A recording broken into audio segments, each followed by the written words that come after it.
Now there are new ways to make vaccines. And that's why there's been this race. And there's 44, I believe, active trials of vaccines. And there are four major categories of vaccines. Okay. First strategy that's being used is completely new, just introduced in the last few years.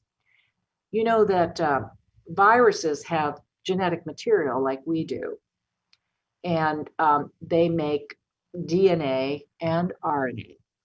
What we can do now, instead of growing the vaccine, we can synthesize, we can make the molecule of RNA or DNA.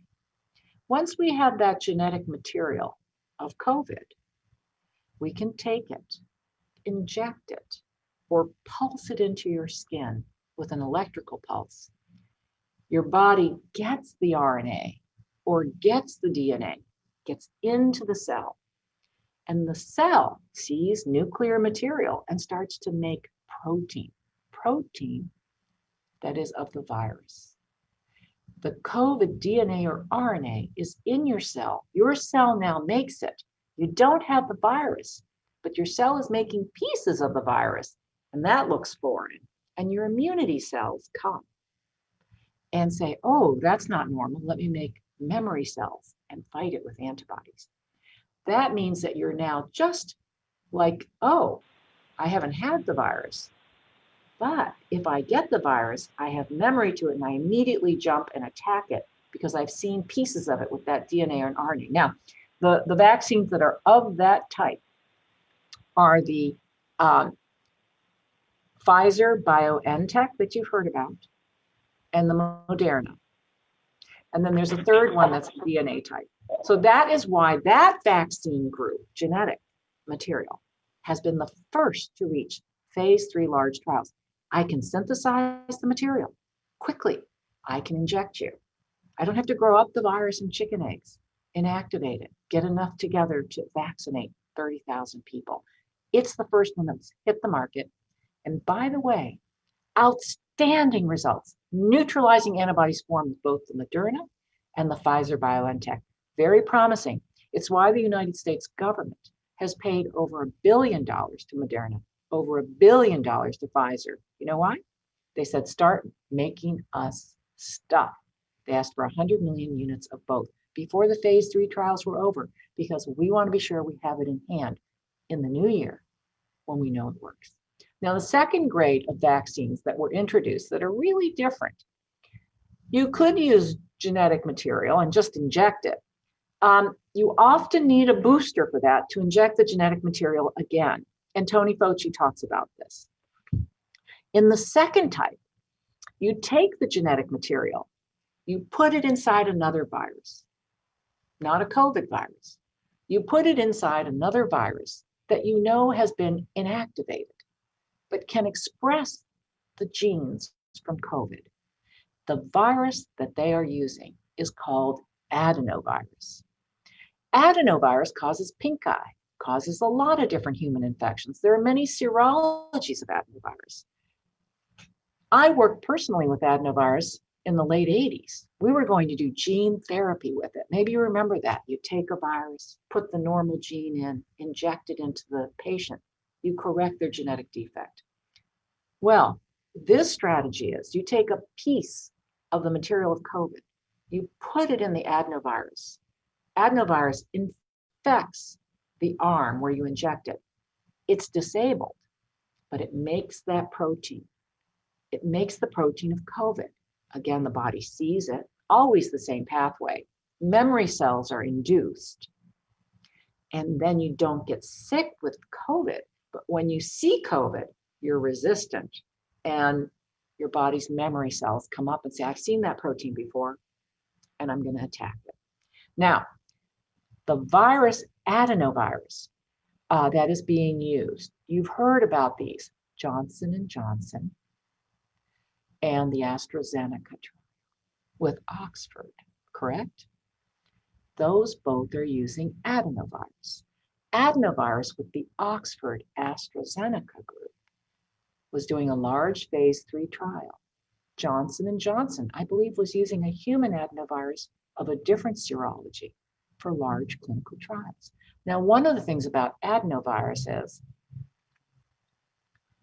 they do infect human hosts. The chimpanzee one doesn't. But adenoviruses in general, sometimes you can get sick from them, and the immune response can be excessive. And in both those trials, there were adverse effects. That's what you're talking about. And the FDA in the United States halted the Oxford AstraZeneca trial. It is still continuing around the world. And I heard about the Johnson & Johnson one. Was it today? Was it this morning? Yeah. And I haven't read the details of that. But with the AstraZeneca Oxford trial, it was a transverse myelitis, which is an inflammation of the neurons in the backbone, and it causes weakness, of the legs, and so that's a bad side effect, right? So those viruses are the group 2 that were both now adverse events that you might personally, if you're thinking about taking a vaccine, would you want number 1 or number 2? Well, there's a number 3 too.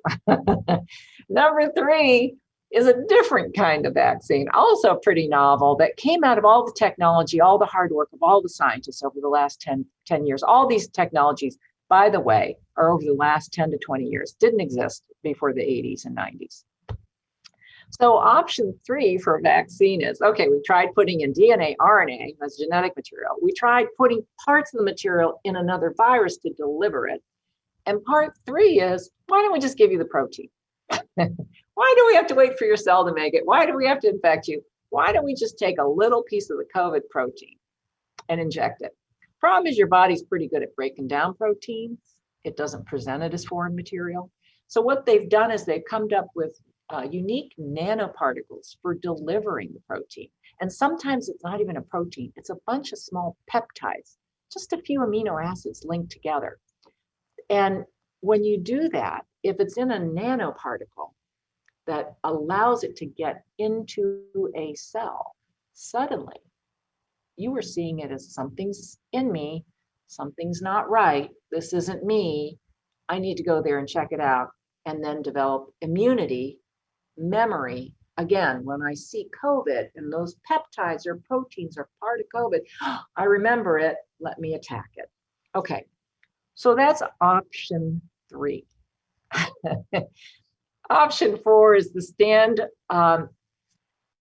alone, usual, grow it up in an egg and inactivate it and inject it into your arm like the flu vaccine. And that actually the Chinese have done with their viral vaccine. I think it's Sinopharm. Please check me on that. Don't quote me, but it's out of Wuhan, ironically. It's out of Wuhan.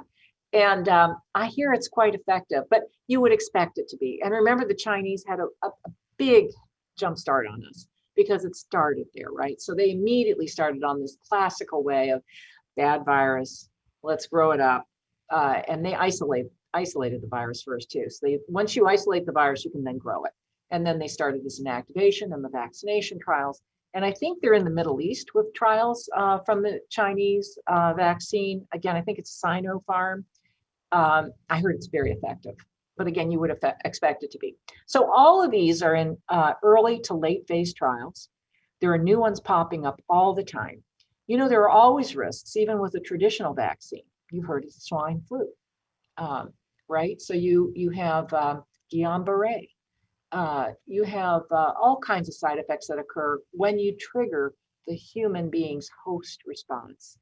And I think all of these are interesting technologies, again, a real success of science. I think all 4 types, certainly type 1, 3, and 4, will be available to us early in the new year. And probably for a lot of the world, the group 2 with the adenoviruses. Although again, I think the FDA is very cautious in the United States, and at least as far as I knew today, they had halted the Oxford, AstraZeneca, and the J&J one, pretty sure.